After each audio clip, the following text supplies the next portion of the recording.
आज Doubtnut app download करें। Doubtnut पर अपने सभी गणित, रसायन विज्ञान, भौतिक विज्ञान और जीव विज्ञान के डाउट्स का करो सफाया। बस प्रश्न की फोटो खींचो, एक ही प्रश्न को क्रॉप करो और तुरंत वीडियो सोल्यूशन पाओ।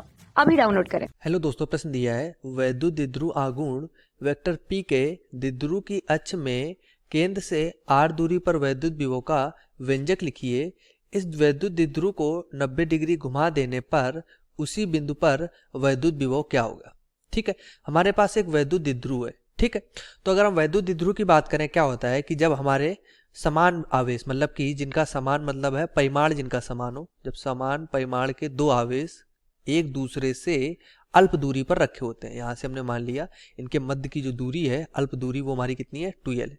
हमारे पास दो आवेश हैं, परिमाण में दोनों आवेश समान है, मतलब कि इस पर भी q आवेश है, इस पर भी q आवेश है, परंतु इनकी प्रकृति विपरीत होती है। मतलब कि अगर ये धनात्मक आवेश है तो ये ऋणात्मक आवेश है। तो क्या होता है कि वैद्युत द्विध्रुव जो हमारा आघूर्ण होता है वो हमारा क्या होता है, P इक्वल टू किसी एक आवेश का परिमाण q तथा उनके मध्य की जो अल्प दूरी होती है उसका गुणनफल होता है। ये हमारा क्या कहलाता है, वैद्युत द्विध्रुव कहलाता है, जिसे हम P से लिखते हैं।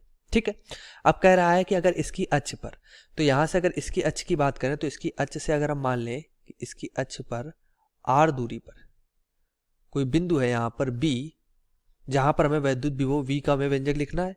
तो वैद्युत विभव V का जो हमारा व्यंजक बनता है r दूरी पर अगर लिखे r दूरी पर, तो उसके लिए हमारे पास सूत्र होता है V equal to 1/4 pi epsilon, और ये होता है P बटे r स्क्वायर माइनस का l स्क्वायर। ठीक, परंतु जो इसमें दूरी है l है, l जो हमने लिया हुआ है, चूंकि इसमें अगर देखें तो आवेशों के मध्य की दूरी हमारी 2l है। अगर हम l की बात करें तो l दूरी हमारी कितनी होगी, इसकी आधी, ये हमारी l हो जाएगी और इतनी हमारी l हो जाएगी। तो अगर यहाँ से देखें तो r जो होता है वो हमारा l की तुलना में बहुत ज़्यादा होता है। ठीक है, तो यहाँ से हमारा जो विभव का सूत्र बनता है अक्ष पर, वो हमारा हो जाता है V equal to 1/4 pi epsilon, और ये होता है P बटे r स्क्वायर। ये हमारे पास सूत्र होता है या वैद्युत विभव का व्यंजक होता है उसकी अक्ष पर। ठीक है, अब प्रश्न में यहाँ से आगे बात करते हैं। अब हम क्या करते हैं, यहाँ से इस द्विध्रुव को जब हम 90 डिग्री घुमा देते हैं, तो 90 डिग्री अगर इस द्विध्रुव को घुमा देंगे तो जो हमारा प्रेक्षण बिंदु होगा, ये दूरी जो हमारी यहाँ पे बिंदु जो B था, ये हमारा कहाँ पहुंच जाएगा, ऊपर। या तो ऊपर की ओर 90 डिग्री हम इधर घुमा देंगे, ये हो जाएगा द्विध्रुव की स्थिति हो जाएगी, या तो हम इधर नीचे की तरफ घुमा देंगे तो ये भी हमारी ये स्थिति हो जाएगी। मतलब दोनों स्थिति में ये हमारा 90 डिग्री का कोण है, या हम नीचे की स्थिति में घुमाएंगे तो ये 90 डिग्री का कोण है।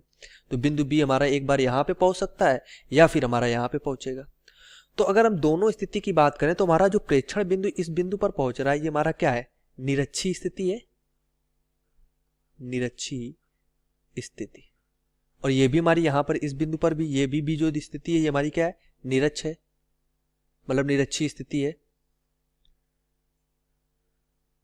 और हम जानते हैं कि जो हमारी निरक्षीय स्थिति होती है वहां पर हमारा वैद्युत द्विध्रुव जो होता है उस पर वैद्युत विभव हमारा क्या होता है, शून्य होता है। तो यहाँ पर हम लिख देंगे निरक्षीय स्थिति पर हमारा जो विभव होगा V इक्वल टू वो हमारा क्या हो जाएगा, शून्य हो जाएगा निरक्षीय स्थिति पर।